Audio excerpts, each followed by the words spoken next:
Hello guys, once again this is Unofficial Pac-Man and I am here in Kerbal Space Program. Now today I am going to be building my space station. That is correct. I am very excited to start my space station. I haven't built one, but I've seen other people's space stations, so it is going to be the biggest space station. And every week I am going to be adding new parts and pieces to my space station. So I am going to click start game and resume my save, where last time Jebediah went into a stable orbit and was there.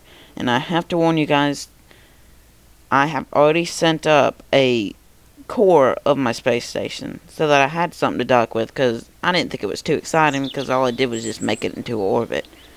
So I am going to have to intercept and do all that today. Now, I am just going to go into the VAB and load up my engines.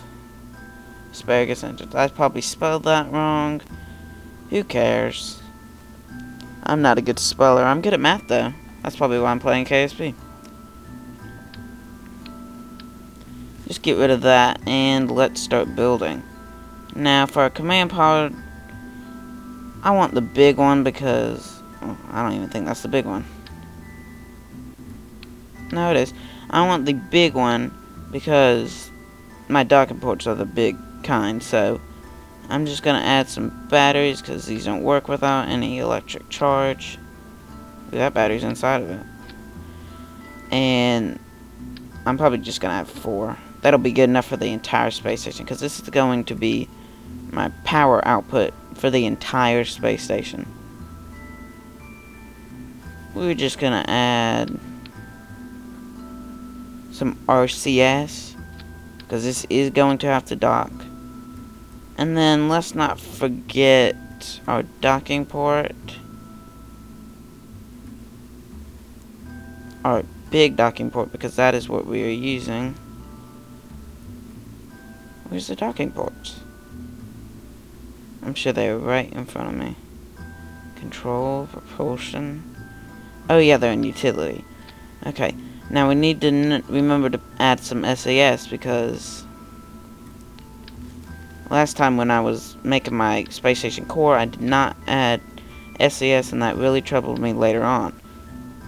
So to easily dock, you gotta find the center of mass, which is like right there. And then just put 4. You really don't need more than 4, but if you just want it to make it quick, then you can. I probably just moved my... That'll be fine. If you get them close enough, you'll be good.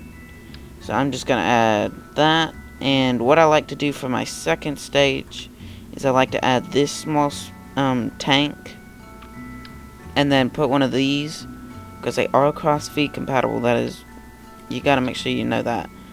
And then put the atomic engine on. Find another one of these. Get a decoupler. Put the decoupler on. And then do it like this. Okay, that might look very unstable, but when you add a lot of struts, it just becomes like a brick, and you cannot... There's no way you can destroy it.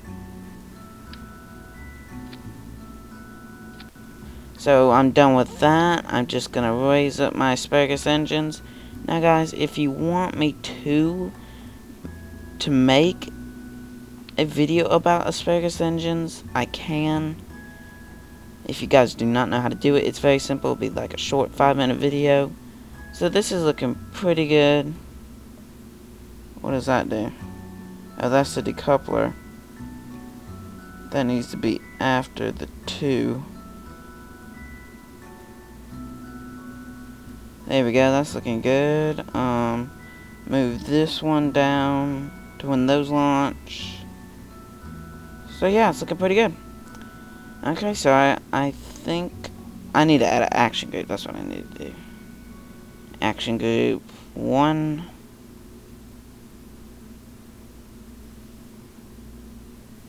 Toggle gimbal. That is the main thing. You need to toggle gimbal in asparagus engines. Now let's name this power reactor.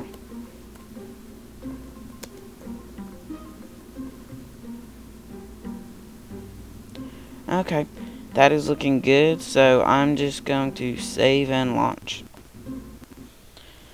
Now, when making a space station, there's key things to make it actually look like a space station, not just a long tube in space. You need some width, which I am going to be adding, and you need to have cool details on it, because there's no need to have a space station. There's no need to play this game. It's just to be cool. It's a cool thing to have your own space station. So I'm just gonna toggle the gimbal with my action group, which, oh, I'm clicking F1, no wonder. Which is set. We're just gonna throttle up, got T down, and launch. And see, it's pretty stable. Asparagus engine is very efficient. They are quite boring. They're just normal engines, but they are the most efficient. And if I recommend using them on any project that's you're going pretty high and you're lifting a lot of weight, this will do the job. So I'm just gonna accelerate up. You want to at least get up to 100, like I showed you in my last video, how to orbit. Go check it out. That is what I'm trying to go for, the space station core. Now I just need to get up to that height, and I'll be good. So it's not clearly 100, it's around like 120, I think. I really don't know. I'm not really knowing anything. But I'm just gonna do this, and I will come back after I get up into an orbit and I'm trying to get an intercept. Okay, I have made a intercept, and it is 1.2 kilometers, so that is a pretty close intercept. I'm just gonna time warp over to it, and yeah, it's looking pretty good. This mission was pretty short. Usually I just sit in orbit and wait for it to go round and round and round. That can be monotonous. Okay, I'm coming in close to the target. I am going very fast to the target. Let's see where I am actually.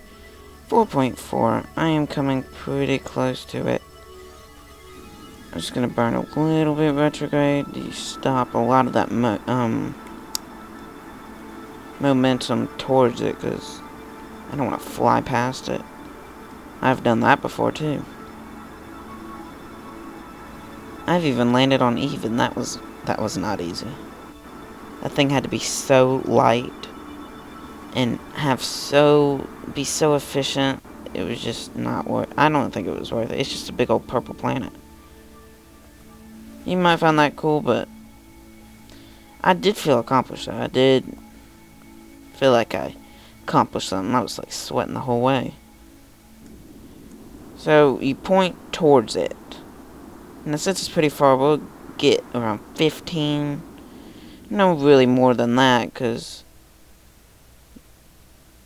you don't want to run into it, which you probably won't, because it's usually offset. But right here we got a pretty straight. Just gonna time warp. And see, we're getting closer and closer.